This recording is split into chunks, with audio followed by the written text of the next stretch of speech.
Love, Death, and Robots is a show about 3 very specific things, but I haven't figured out what they are yet. Every episode is a new adventure, animation style, and story. So today, I'm ranking every episode from all 3 seasons of the show. Please be sure to watch the show before watching this video. The longest episode is some 20 minutes long, and they're usually way shorter. There will be spoilers for the entire series ahead, so be warned. And remember, this is just my opinion. And so, from S to F tier, in the order they appear on Netflix, without wasting a single more second, let's get right into the video with 3 Robots is literally the perfect introduction to this series. So perfect that it's the only one to get a direct sequel in the 3rd volume. Our 3 main characters, AI voice triangle robot, swearing robot, and a little guy who sounds a bit like he's improvising robot, travel together to visit abandoned human buildings and monuments, all of which are filled with the corpses of humans after a seemingly world-ending event and or series of events. As a lighthearted comedy episode with a super simple story and likable characters, this episode does wonders to get you acquainted with the general look and feel of this show. A look and feel that changes every single episode. At times, the scenes can get a bit long in the pacing, leading to an episode that barely hits 10 minutes when somehow it might not have even needed to. Also, weirdly, in both episodes of 3 Robots, there are prominent themes of cats and stealing hats from dead bodies, which is a very good thing, easily cracking A tier. Beyond the Aquila Rift is the kind of episode you're going to be seeing a lot of in this show. With a runtime hitting just below 15 minutes, this is the longest episode so far. It is the 2nd episode, I know, but it's still. Generic leading spaceman crashes on the wrong side of the boundless universe. He meets up with an old fling and some things happen. Then they have sex, and then more things happen. Then I think they have sex again, I actually don't remember. Then he gets mad and discovers he's actually being preserved Matrix style in a living ship catching fungus thing. When I said you're gonna be seeing this type of episode a lot, I don't mean like fungus catching spaceships episode, I just mean like longer episodes with slower pacing, a lot of dilly-dallying, often animation that looks more realistic, so to speak, and a cool concept right at the end that they don't expand on because the episode's over. The best episode of this show hits you with unique and exciting ideas. This episode does not quite do that for me, and it's C tier. Ice Age is a really boring episode starring 2 regular-ass humans who horribly underreact upon learning that they have people living in their freezer. There is an entire civilization coming and going, surviving for generations and evolving so rapidly that they discover technology that just lets them teleport away right in their fridge. Hopefully they teleport to a better episode. F tier. Sunny's Edge is another long episode with more realistic looking animation that takes too long to get to the point. This one, funny enough, also features a sex scene with what is basically the antagonist of the episode, an odd thing to share between multiple episodes. Thankfully my brain is just mush at this point, and I love stupid big ass kaiju fights. Ironically, the big fight is bogged down a little bit for me since a lot of the hits these guys are taking just don't feel like they have any impact due to a lack of, I don't even know, maybe a combo of sound effects and close camera angles? It just feels anticlimactic. I really like the lighting in this episode. The fight has really cool colors and the humans have great like glowing tattoos. It's a cool look. It's better than Aquila Rift, but it's not like a whole lot better. It's still good though, so it's a solid B tier.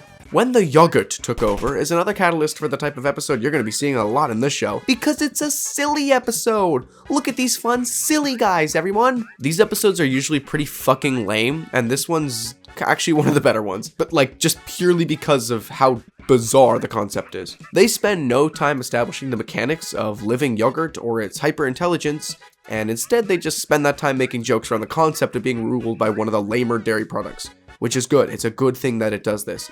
But honestly, it was never getting anything past B tier, and that's generous. The Secret Wars is, again, an episode with realistic animation that is just shy of 15 minutes. You can tell season 1 was like, it had an idea of what these episodes should look like. It sometimes didn't stray. What set it apart from the other 2 episodes, however, is actually what it doesn't do. This episode is missing a twist ending.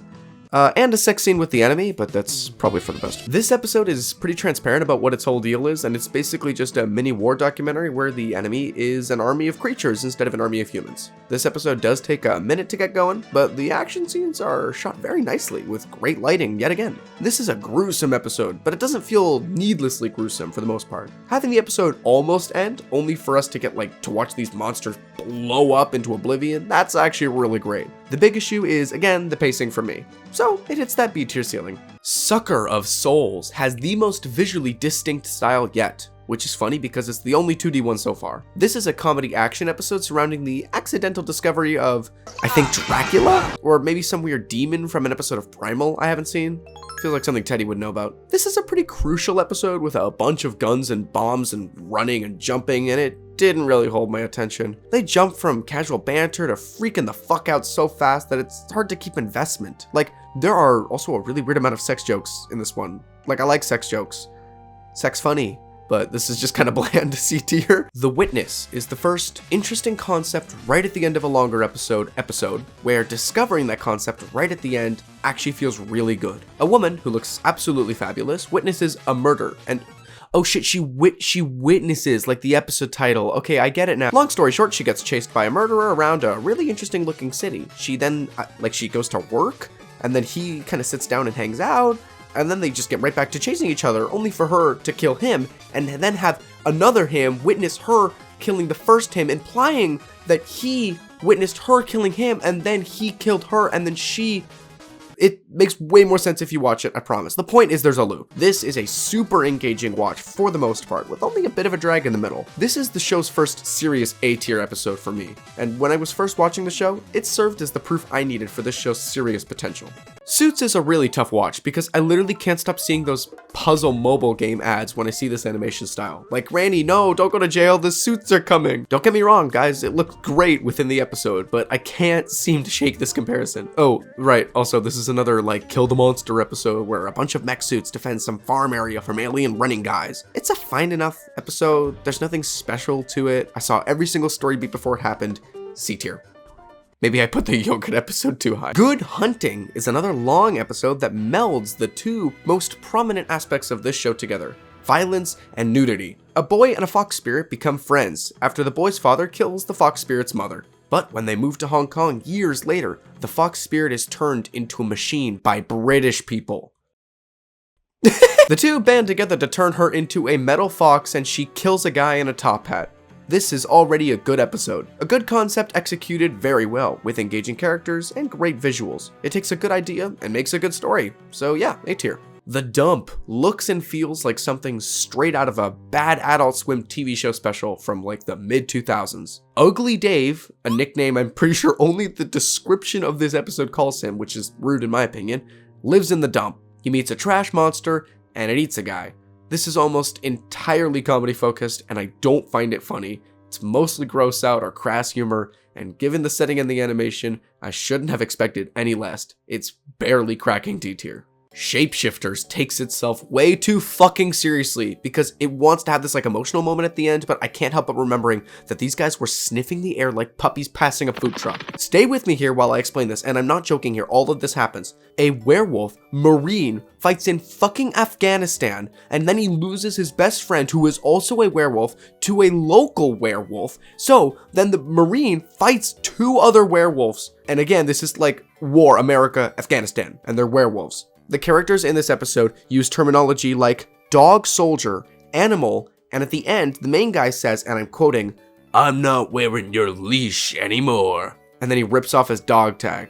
I'm not certain if the fact that he has dog tag was an intended pun or just really coincidental. This incredibly bizarre premise almost entirely tanks this story for me. He deliberately gets naked to fight the other werewolves. D tier, cause at least it was pretty well acted and visually solid. Him transforming into a werewolf. That was cool. It was pretty cool. Fish Night looks like a Borderlands cutscene. I don't know if that's a good thing or not, but maybe I'll tell you later. This episode was almost really, really good. If there are three basic concepts in this show, love, death, and robots, this episode went with death, but it should have gone for love. Let me explain. Two salesmen, father and son, get stuck in the desert, but at night, they see ghosts of the fish that lived there when it was an ocean. The son joins the fish, jumping into the sky, and is then eaten by a shark. If they went that route, that's fine. They just really needed to build to that ending more, because I don't think they did in this version. But I really think they should have gone with a more look at the beauty that once was kind of vibe, instead of just killing the kid with a shark. Keep the shark, just have him be saved by the dad or something. Oh, also having ancient fish be a part of the ghosts was a very good touch. Very cool visually, and it was almost really good overall, but the super fast pacing, mad writing, and weird ending kind of leave it beached in C tier. Helping Hand is a funny one, because this is a really dark and bone-chilling episode, but also the title is a pun. Alex is an astronaut that pilots a solo vessel, which already means something bad is going to happen, and shocker, she loses her grip in space and starts to float away. She is then forced to use her own severed hand as a form of momentum to push herself back to her ship. What the fuck? This story is short, well executed, well acted, and well animated. It's a total win and an easy A tier. But like, holy shit, even on rewatch I cover my mouth sometimes. Like, whew. Alternate Histories is a really hard episode to place. It's a very nerdy episode, but like in a fun way, because I find it both conceptually and visually interesting. I really do. Its tone is very different from most of the episodes so far. It's totally distinct and it has a great concept. I think its downfall comes from the fact that I don't find it funny at all. This entire show, despite how different each episode is, really relies on sex jokes, especially in volume 1. But like, I can't complain too much. I like that each scenario in this episode ends with who lands on the moon and at what time. That's really clever and a great connective tissue. The natural progression of how absurd each scenario gets is also great, and while it wasn't always funny for me, it was certainly charming in its own way. B tier. Lucky 13 is the one I've been waiting for. I did not expect to like this episode as much as I did, and looking on the internet and on different tier lists from other people, I feel like this is not a fan favorite among everyone else, but for me, this was a gut punch episode about a pilot and her ship. This visual storytelling is lovely, the narration is interesting and insightful, the main character is really cool, and the story is full of passion. I bet you're wondering what that story is since I haven't detailed it yet, but this is my first S tier, so I'm going to set a precedent right now to not describe S tiers too much. If you're still watching this ranking and you haven't seen the show, then please, these are the episodes I want you to go into blind for. It's an intriguing episode that held my attention and delivered a very satisfying ending. Great stuff, Lucky 13, great stuff. Blind Spot opens with a shot of 3 really cute critters. And then it becomes fucking Subway Surfers with guns. Like, it literally looks like Subway Surfers, and then they fight atop a train. I'm not exaggerating. 4 robot guys try and steal a thing. That's the whole episode. It's over super quickly. The POV character is super boring, and I cannot say the story is very engaging either. But above all that, I just don't find the action very good, or the comedy very funny. When you fail at the 2 main things you're going for, then you're a D tier at minimum. I think the only reason I haven't put a few of these guys in F tier is because I think it'd be really funny if Ice Age just sat there alone. Zima Blue is the best episode this series has to offer. Not by a long shot, necessarily, there are some stellar episodes still to come, but yeah, this episode is just a step above the rest. For the purposes of this video and its pacing, it really sucks that my favorite episode is stuck in season 1, but as a first-time viewer, this episode is what brought me into the show in the first place, and it's what kept me around for the final 2 volumes. Season 1's good, don't get me wrong, but it definitely has some of the lower points in the series. Zima Blue is the highest it gets. The finale to season 1 is a 9-minute tour de force that encapsulates every aspect of this show's themes perfectly. Love, death, and robots. That sentence was so fucking cheesy, but it's true. This is an episode for an older audience without using inappropriate humor or violence. Instead, it's an exploration of a single character's ideologies and introspections. But it has a uniquely bright outlook on the concept it presents, which I love. Without saying too much more, this is an easy S tier that left me breathless upon my first viewing. If you're interested in the show and you want to get into it quickly, watch Zima Blue. Nah, fuck it. In fact, here's an SS tier just for you, Zima. No, fuck it. How about an SSS tier? Cause why the hell not? Automated customer service is fucking ugly. This episode has a lot going against it, both as the episode after Zima Blue and as an opener for a new season. And it's a stinker. Conceptually, interesting, if a bit played out. A homeowner accidentally activates her home robot's evil mode, basically, and then it just goes on a rampage attacking her. We get it. Too many robots. It's bad. We already have AI taking over the film and art industries. We get it. This episode kind of feels AI generated. The customer service representative was actually funny, and I was kind of rooting for the cleaning robot towards the end, and I don't even know why, but that definitely was not the episode's intention. So D tier, because I mean I did like the ending where every fucking appliance in the world chases her in a golf cart. That was funny. Ice, not to be confused with Ice Age, and no, there's not an episode that's just titled Age, is a story about 2 brothers who do a thing and avoid a monster. When I first watched it, I thought I missed a plot point on why they actually went out to do this thing, but I'm pretty sure it's just like a thrill-seeking thing, which is cool. The little brother is a robot, and the older brother is mad because that makes him better at him than everything. And don't tell Poolcat, but I find that plot point only slightly relatable sometimes. The place they live in is basically just a snowy outskirts town, so it's not super space-like or unique or anything, but the whale thing that they ran from was really cool. Also, this episode looks just like Zima Blue, and it's not as good as Zima Blue, which hurts me, but it's definitely an A tier. It's nothing super crazy, but it's visually very pretty, and there's nothing bad about it. Just nothing outstanding. Pop Squad is a story about people legally not being allowed to have children, which is funny because that happens in the real world too. It's just that in this story it also happens if you're straight. People can live a really long time if they take this serum, but as a result overpopulation is a big issue, so they murder babies.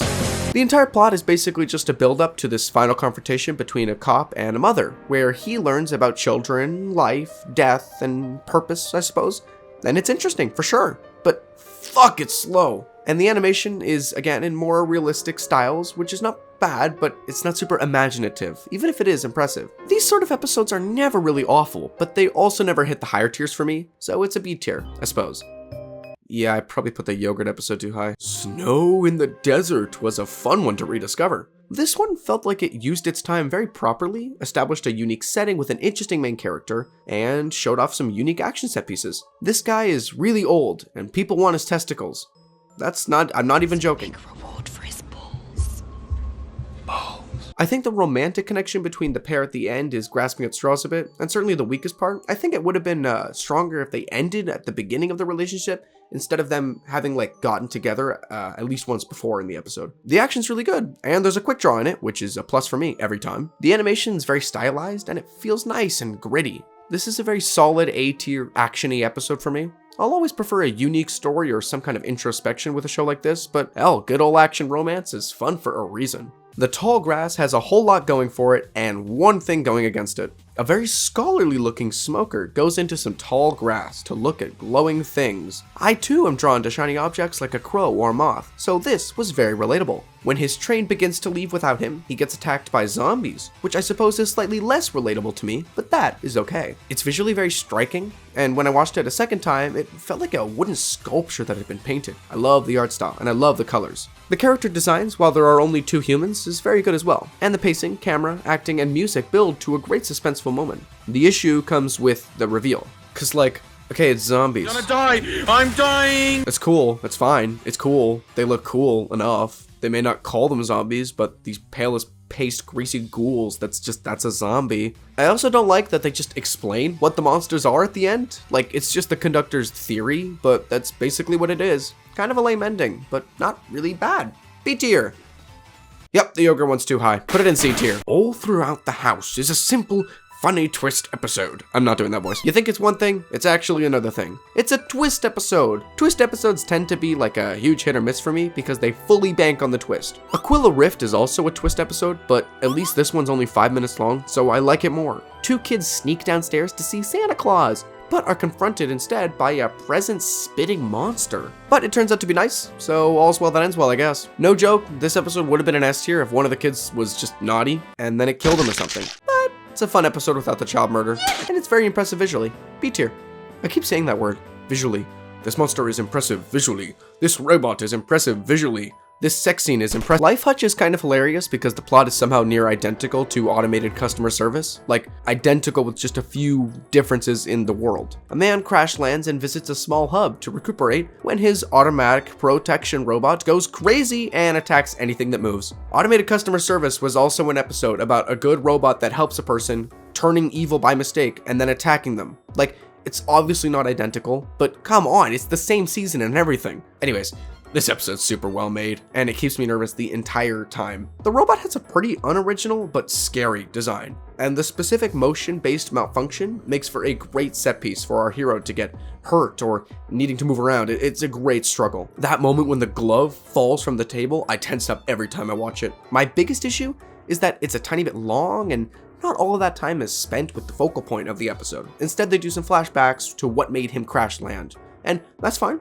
It's just not really necessary for me. That might be a goofy nitpick, and this episode might even be S tier, but I'm evil, so who cares, I guess? A tier, for sure. The drowned giant is weirdly boring to me. I'm almost certain this was supposed to be like some commentary on the nature of humans or discovery or the feeling of time and history and how we see ourselves and how we move past brilliance just to find the next thing, but like, I don't know, man, I didn't get it. And maybe that makes me an idiot, but this is my idiot list and this idiot giant has gotta go idiot somewhere on it. The drowned giant is the story of a very large person washing up onto the shore of a beach town. I think this would be a far better thing if it was simply not an episode of television and instead was like a written poem. The small pond in his hand is a great visual, and watching the time lapse of the giant was also very cool. The narration was totally solid and he kept me engaged, but again, I don't know, I just don't understand. And here's the thing, maybe there's nothing to understand. Taken as just a story about a narrating guy, scientist, describing a thing in great detail that he saw, that's cool. I think you can make anything interesting if you're engaged and interested in your own story,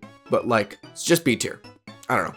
Didn't give me goosebumps, didn't drop my jaw, but it certainly was a fun watch. Also, having the giant have sand in his eyes, that creeped me out. Bleh. 3 Robots. Exit Strategies, as I mentioned in the first review, is the only direct sequel in the entire show. It's noticeably less good than the original, but not by a large amount, so not gonna complain. Almost entirely akin to its predecessor in this way, this episode follows the 3 funnies once again visiting old human residents trying to survive the apocalypse. Ranging from redneck hideouts to tech bro yachts, it's another very solidly funny episode with a simple plot and 3 good characters. It's not trying to do anything more than make you laugh and think about life and death a little bit. But not really.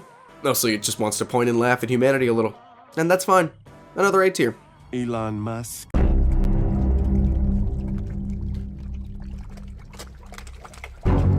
Bad Traveling is a daunting episode right at the front. This is, I think, the longest episode this show has to offer, and it uses every minute to the fullest. This is another S tier, easily, but I actually really want to talk about the plot to some degree, so watch out, I'm giving minor spoilers. A group of sailors acquire a dangerous passenger and must work together to rid the ship of them. Nothing goes to plan. At least not at first. That's it, that's all I'm telling you, it's good. The main character, this guy right here, I'm so fucking invested in him. He is my favorite character, maybe even more than Zima himself, and I really like that fucking robot. He is interesting, he is clever, he's practical, and he's no nonsense. The entire crew is unique from one another, despite the animation and lighting being really gritty and seemingly blending them together. I love the antagonist of this episode. The reveal is right away, and they build on it multiple times. There are a couple of really high tense moments in this one, and the ending, spectacular. I wish I could say more, but I kind of hope leaving it ambiguous enough tempts you to watching it if you haven't already, which you should have. All in all, this is an extremely exceptional episode of television that I could easily see being a full, solid movie. This is definitely my second favorite episode of the whole show. Maybe my first. It's really close. The Very Pulse of the Machine is another Borderlands episode. Follow 2 astronauts as they crash land on a living planet, sort of. One of them drugs out, the other one dies, and they both fall into a boiling pot of computer code. Call it an interesting, vague pseudoscience philosophical introspection episode, but I like it. I get to watch a person kind of just walk around listening to AI poems while they slowly go insane and then kill themselves. Minus the part where they fall into a lake and die, this is basically just how I feel every time I have more than one edible on a weekend. It's interesting, it's well animated, and I like it. I barely know why, but I like it. A tier. If she were a Canadian, she could have handled the high better, I'm telling you. Night of the Mini Dad has incredible perspective. That's really what it does best, perspective. That's a unique thing to do best, but it does. Perspective. I like that word, perspective. This is another comedy piece where a zombie outbreak happens and you get to watch it from a top-down view. The animation style and cinematography makes this appear to be like a small model of the world that you're controlling, and it's brilliant. It's short, it's sweet, and most of all, it's fun. It's not funny, I guess. Zombies? Not in our country! But it is a visual spectacle. Each little scenario gets more and more outlandish, and the tiny little people make them a riot to watch. This is probably the best short and sweet comedy episode of the whole bunch. A tier. Would have been S, but they killed a bunch of penguins right at the end. Shame. Shame. Shame. Kill Team Kill does an amazing job of fucking ruining the hot streak Volume 3 had going for it with the A and S tier episodes. If you haven't guessed already, I don't find swearing and violence just for the sake of swearing and violence super funny in a TV setting. It's not even awful, it does it far less than some of the other episodes on this show, but it's still tiring. This episode is actually really engaging at times. A team of soldiers finds a rogue American death robot thing, and they need to put a stop to it, and then everyone dies. When they fight the bear, it's a good episode. And about halfway through, the characters start getting really interesting. So yeah, I'll give it a B tier, right above Sucker of Souls. The blonde guy with the sound thing reminds me of Mimir from God of War. Fuck me. Swarm is both a spiritual successor and practical upgrade to Aquila Rift, because here we have a long story with a more realistic animation and a sex scene that ends in a twist. Except it doesn't really. There's no twist, so to speak. It's just a unique story with a solid ending that was built towards. Here we have two scientists entering a hive mind-like group of creatures and trying to replicate their breeding patterns to make what is essentially a slave race for humanity. But the swarm fights back and declares war on humanity. The final confrontation with the scientist and the swarm is well written and engaging, and the imagery is gross and indicative of the swarm's abilities and unique properties. And the story as a whole is very well done, so it's an A tier. The random sex scene didn't bring it down like a whole tier or anything, and maybe it's like I don't know, like a metaphor for humanity, like that's something humans do but not the swarm. It was not really built up to it all, in my opinion. Oh, also, it didn't happen with the enemy. That's a shame. They should have had sex with the enemy. That's what they should have done. Mason's Rats was 1 degree from A tier. Mason is... Nope. No, not that. Not that Mason. Mason is a farmer with a pest problem. The rats have evolved into Scottish people, so he gets a high-tech... Scottish people. So he gets a high-tech killing machine to deal with them. But in the end, he saves the rats, and they live happily ever after. This episode's good, but it could have been great. Had it gone with just a bit more extreme rat murder killing death, it would have been a lot of fun. But as it is, it's only sometimes hitting that comedically extreme dark levels of funny. Particularly when that one robot, like, juggles a rat corpse using lasers. That's great. B tier. Also, the salesman character has a great voice actor in Dan Stevens, but I can't help but hear Bob Odenkirk every time. Hi, I'm Saul Goodman. Did you know that you have rights? In Vaulted Halls Entombed has a killer episode name. The episode name is also the best thing about this episode, unfortunately. I'm a big fan of, like, episodes and chapter names and stuff, and this show is pretty great in that regard. In Vaulted Halls Entombed is definitely one of the better examples of a good episode title. Oh, right, I'm gonna talk about the actual episode now. What? A group of soldiers goes into this big tomb thing and they're attacked by some ghoulies. Then they meet a hive creature. Then they all die. That happens a lot in this show. This is another soldier episode and another realistic episode with like a big thing at the end. Much like Swarm, this episode was a lot better at building to its conclusion than Aquila Rift. I didn't mean to dunk on Aquila Rift so much in this video, but like there are better versions multiple times of what it was trying to do in my opinion, so. This one does drag on for like a hot minute, but then it's mostly made up for with the final scene. This is yet again a totally solid B tier with nothing crazy funny or interesting to talk about, which is a shame because we only have 1 episode left to talk about. Jibaro is great. Like, it's really, really great. This is a great one to finish the show on. It's another S tier, easily, so I don't want to explain too much about it, but this is also the last review on here, so I'll see what I can do. A deaf soldier meets a siren.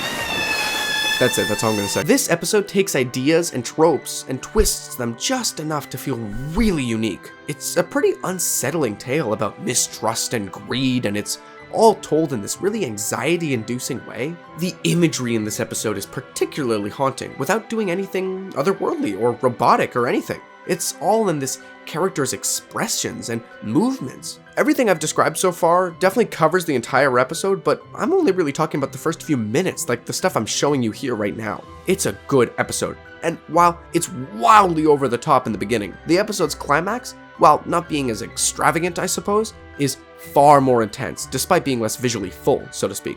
I wish I could say more, but I'm trying to stop myself from saying details here. The camera gets really shaky at times. It often zooms into extreme close-ups of the characters' faces in important moments. It gives me really uncomfortable vibes in the best way possible. This is an amazing episode conceptually and in practice, and I am so glad we get to end this review on 1 more S tier.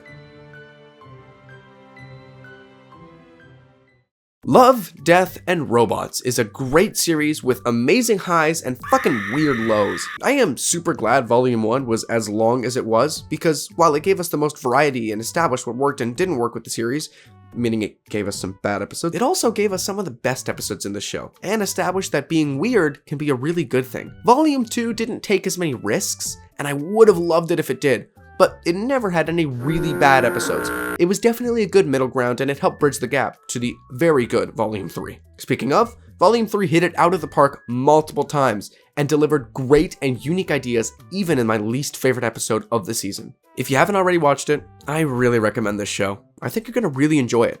And I also hope you really enjoyed this extremely unique video of mine. I've done rankings and reviews before, but this is my first television review. It's very unlike anything else I've ever made, and so it was a lot of fun to make. Oh, and if you're curious, here's that full list one final time.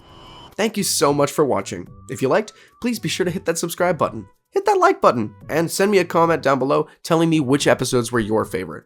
Tell me why the yogurt episode was S tier. Tell me why Zima Blue can go fuck himself down in F tier. I actually am genuinely curious if anyone has a different opinion than me on Zima Blue, because honestly, I feel like that's the fan favorite. What the fuck am I talking about? I'm yapping. And with that said, I'll see you guys soon.